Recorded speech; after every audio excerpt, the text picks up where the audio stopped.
जो हमने आप लोगों से इसके पहले वाले वीडियो में शब्दों की जो है हिंदी में उत्पत्ति के आधार पर प्रकार बात किया है। तत्सम, तद्भव, देशज, विदेशज और संकर, 5 प्रकार के शब्द बताए, जिनमें हमने आपसे जो है देशज शब्दों तक जो है आपसे बात किया था। इसके बाद विदेशज शब्द और संकर शब्द आप थोड़ा सा समझ लो। विदेशज जो विदेशी भाषा के शब्द आए हुए हैं इंग्लिश में, वो विदेशज है। विदेशज माने बाहरी, और देश के बाहर से जो शब्द आए हैं, जन्म हुआ है हिंदी भाषा में, वो विदेशज है। जैसे रेल, रेल देखिए ये रेल अंग्रेजी भाषा का शब्द। अब रेल गाड़ी, ये संकर शब्द हो जाएंगे। गाड़ी, रेल स्टेशन, रेल स्टेशन, ये देखो विदेशी भाषा का शब्द है। उसे इसे अगर हिंदी में करोगे तो रेलगाड़ी जैसे कर लो। हाँ, ट्रेन देख लो, जैसे ट्रेन है। अब लौह पतवामनी, कितना बड़ा हिंदी में उसका नाम हो जाएगा, इसलिए इसको जो है ये विदेशी भाषा का शब्द है। संकर शब्द जो 2 शब्दों से मिलकर बने वो संकर शब्द कहलाते हैं। जैसे हमने संकर के बारे में बात किया था। जैसे आप रेलगाड़ी देख लो, रेल अंग्रेजी है, गाड़ी शब्द हिंदी में है, तो रेलगाड़ी हो गया। तो वो 5 शब्द पूरे हो गए, ज़्यादा यहाँ से आते नहीं शब्द। तत्सम और तद्भव से जरूर पूछे जाते हैं, वहाँ उनसे 2 से ज़्यादा पूछे जाते हैं। अब इसके बाद हम आपको आज बताते हैं रचना के आधार पर, रचना बनावट या व्युत्पत्ति के आधार पर शब्दों की रचना, कैसे शब्दों का निर्माण होता है। हमने आपको बताया था उत्पत्ति के आधार पर 5 प्रकार से, रचना के आधार पर, रचना, बनावट या इसी को संरचना कर दो। रचना, बनावट, संरचना, व्युत्पत्ति, या व्युत्पत्ति भी इसी को बोलते हैं। रचना, बनावट, संरचना, व्युत्पत्ति, इन्हीं को बोल। तो रचना बनावट के आधार पर शब्दों की उत्पत्ति,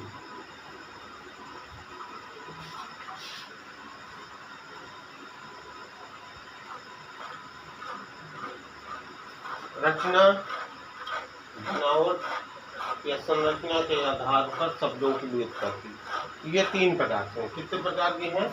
3 प्रकार की। कभी कभी परीक्षाओं में 3 प्रकार, कभी कभी परीक्षाओं में सिर्फ इतना ही पूछ लेता है कि रचना या व्युत्पत्ति या संरचना के आधार पर शब्दों की कितने प्रकार से उत्पत्ति होती है। तो कितने प्रकार की उत्पत्ति? 3 प्रकार की। और वो 3 कौन कौन है? नंबर 1 रूढ़ शब्द। क्या है? रूढ़ शब्द। नंबर 1 रूढ़ शब्द। नंबर 2 यौगिक शब्द। कौन? यौगिक,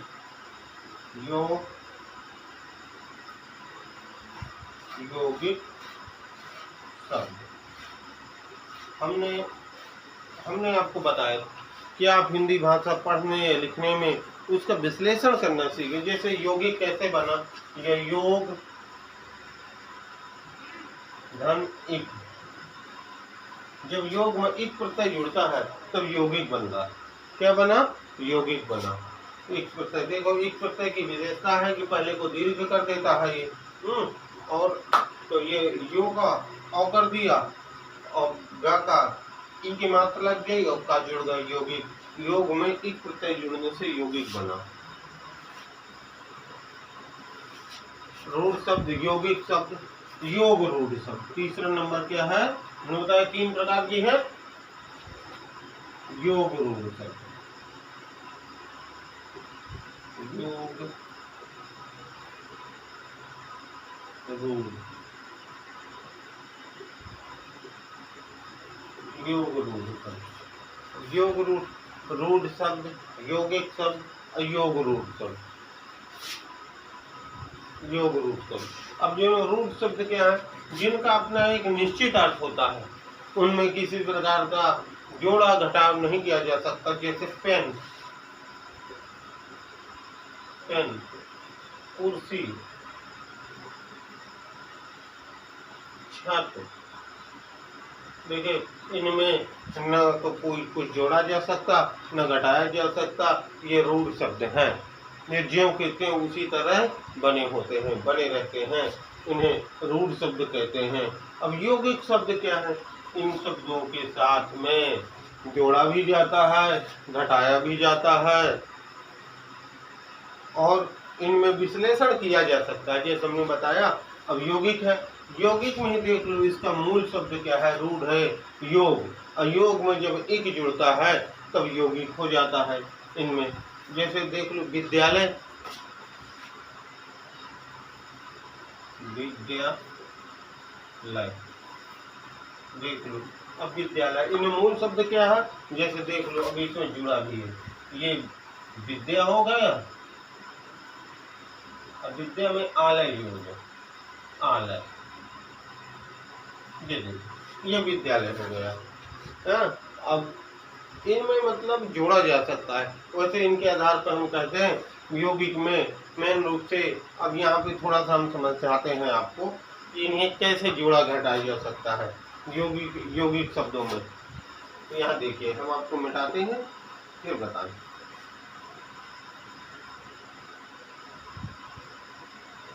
देखो, शब्दों की रचना में जो है, शब्द रचना की इकाइयां, कभी कभी परीक्षाओं पूछ लेता है शब्द रचना की इकाइयां हैं। अब यहाँ पे पूरा से हम साफ करते हैं, फिर डिटेल से बात करते हैं। पेपर में प्रश्न बनाने वाला जब कंसेप्ट पे आधार पर पेपर सेट करता है, थोड़ा सा अच्छे स्टैंडर्ड क्वालिटी के पेपर सेट करता है, तो वो यहाँ से पूछता है। पहला प्रश्न यही बनता है, शब्द रचना के आधार पर शब्द बनाने की इकाइयां हैं। शब्द बनाने की इकाइयां देखो,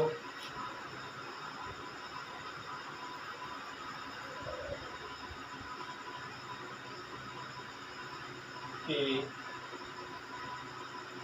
निर्माण की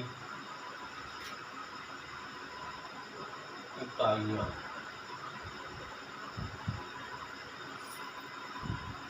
देखो, बहुत से लोग जो हैं इकाइयां कहेंगे गलत, गलत नहीं लेकिन सही है। आप दवाई की दुकान में जाओ तो दवाइयां लिखा पाओगे, लेकिन जहाँ पे बहुवचन में या प्रत्यय जुड़ता है, बहुवचन में वहाँ सामने वाला छोटी ई होती है। जैसे दवाई आप ऐसे लिखते हो,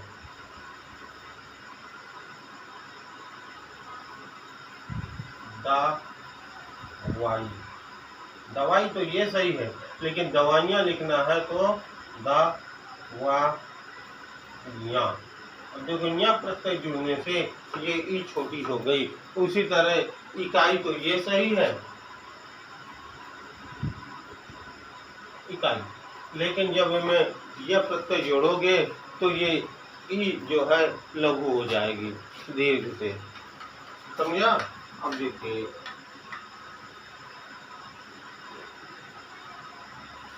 शब्दों के निर्माण की इकाइयां। अब देखो, 4 इकाइयां हैं। कौन कौन है? नंबर 1 उपसर्ग,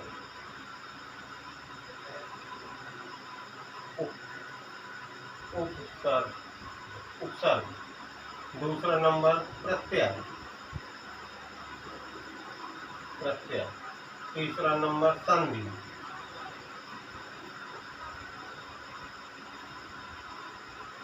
संधि। चौथा नंबर है समास। ये 4 इकाइयां हैं। शब्दों को निर्माण की कितनी इकाइयां हैं? 4 इकाइयां। पेपर करने वाला कभी कभी सिर्फ आपसे पूछ लेता है कि शब्द निर्माण की कितनी इकाइयां हैं, तो कितनी हैं? 4 इकाई हैं। ये है उपसर्ग, प्रत्यय, संधि, समास, ये चारों इकाइयाँ जो है शब्द निर्माण की इकाइयाँ हैं। अब देखो जैसे हमने विद्यालय बताया था, अब इसमें देखो तो बी उपसर्ग लगा है, आलय प्रत्यय भी था, है? तो वो शब्द निर्माण की इकाइयाँ हैं। लेकिन जो हमने आपको रूढ़ शब्द बताया था, रूढ़ शब्दों में उपसर्ग प्रत्यय संधि समास कुछ नहीं होता है। तो आप यहाँ पे लिख सकते हैं, जैसे ये रूढ़ शब्द है, रूढ़ शब्दों में उपसर्ग प्रत्यय संधि समास के बिना रूढ़ शब्द बने हो। रूढ़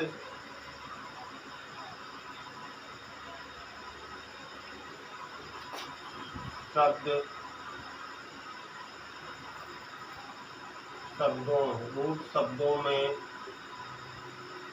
उपसर्ग प्रत्यय संधि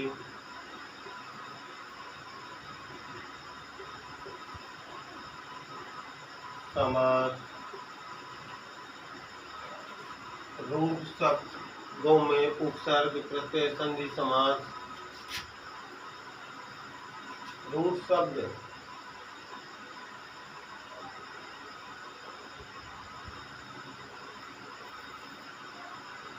रूढ़ शब्द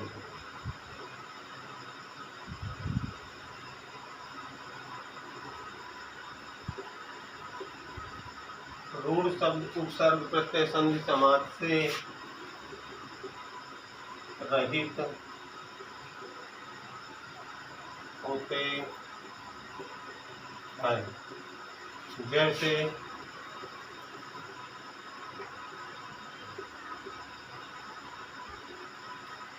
टेबल, तो टेबल ये अंग्रेजी भाषा का शब्द है, पर पेन, कुर्सी,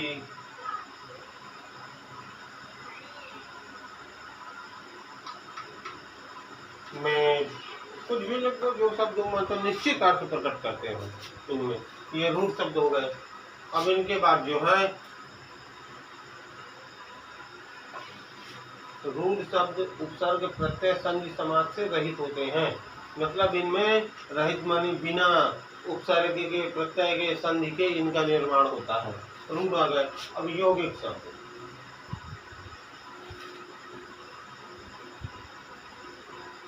इसके बाद यौगिक शब्द, दूसरा नंबर में क्या है, यौगिक शब्द।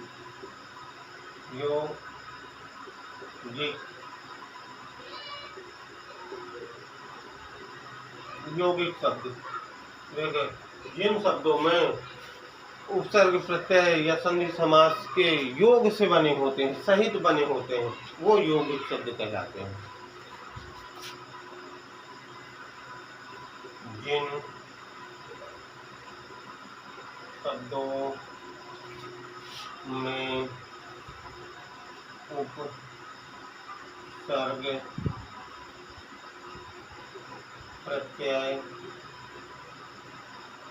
उपसर्ग प्रत्यय संधि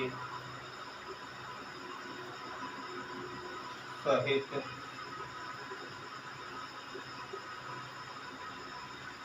बने होते हैं, यौगिक शब्द कहलाते हैं।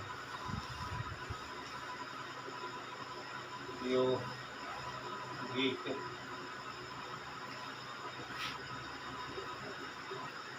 शब्द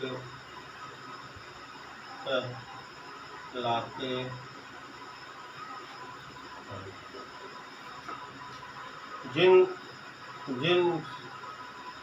जिन शब्दों में उपसर्ग प्रत्यय संधि सहित बने होते हैं,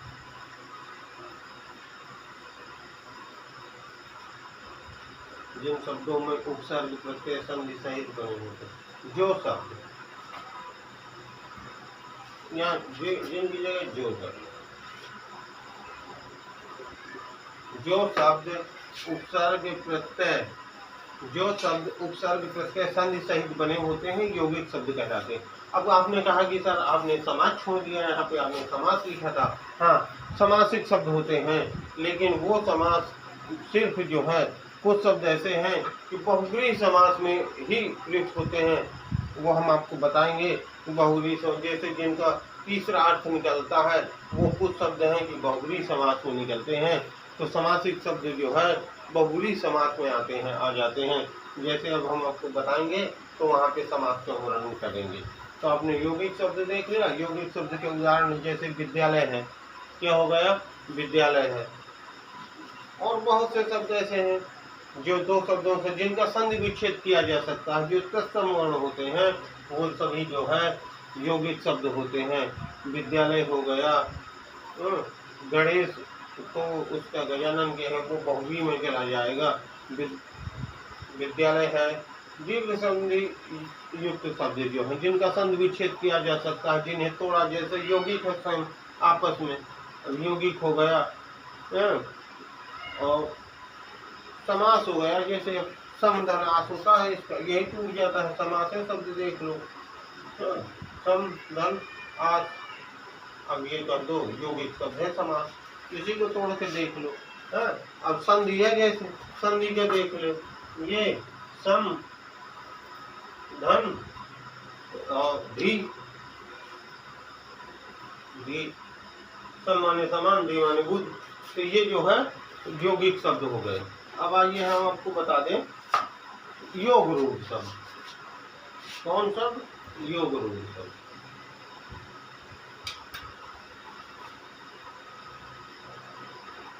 कौन सा शब्द, योग रूढ़। तीसरा नंबर शब्द आता है क्या, योग रूढ़ शब्द। योग रूढ़, देखिए योग रूढ़ शब्द दो रूढ़ शब्दों से मिलकर के बने होते हैं। जैसे योग रूढ़ शब्दों का अर्थ तीसरे का अर्थ निकालता हो, वो योग रूढ़ शब्दों में आते हैं। जैसे पंकज, पंकज। अब देखो पंकज माने जो है कमल होता है, तो देखो यहाँ पे जैसे इसको तोड़ा तो पंख धन ज्या। पंख माने कीचड़, क्या होता है, कीचड़, कीचड़। और ज्या माने जन्म लेने वाला, जन्म लेने वाला, तो क्या होगा। अब देखिए कमल, क्या निकला इसका अर्थ, कमल निकला पंकज का। उसी तरह जैसे दशानन देख लो,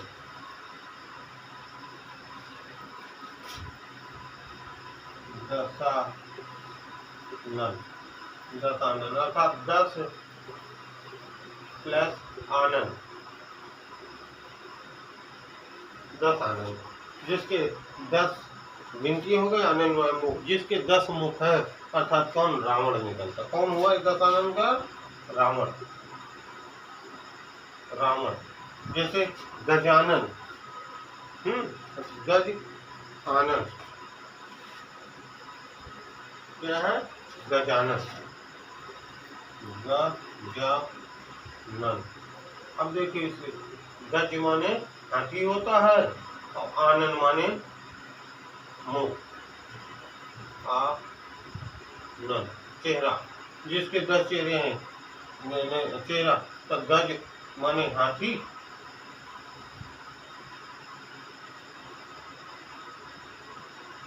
और आनंद माने चेहरा, चेहरा। अब देखो आखिर कौन, गजानन यानी गणेश, किसका जाता है ये, गणेश को गया, जिनका तीसरा अर्थ नहीं करता हो। इसीलिए समास जो है बहुब्रीहि समास में भी जो है योग रूढ़ शब्द ज्यादातर बहुब्रीहि समास में आ जाते हैं, वहां से हमने इनको हटा दिया था। अब ये हो गया हमारे शब्दों के आधार पर, शब्दों की रचना के आधार पर जो है कितनी इकाइयां, कोई पूछे 4 इकाइयां। आपने रूढ़ शब्द समझ लिया, हमने आपको बताया कि जिन शब्दों में प्रत्यय उपसर्ग या संधि समास नहीं जुड़े होते हैं, किसी तरह से उनका विखंडन नहीं किया जा सकता है, ना ही कुछ तोड़ा जा सकता है। तो रूढ़ शब्द होते हैं, जैसे हमने बताया आपको कुर्सी, पेन, टेबल। योग रूढ़ शब्द जिनमें उपसर्ग, प्रत्यय, संधि जुड़ी होती हैं समास, इनमें संधियां की जा सकती हैं, दो रूढ़ शब्दों के योग से बने होते हैं, वो रूढ़ शब्द होते हैं, उन्हें योग रूढ़ कहते हैं।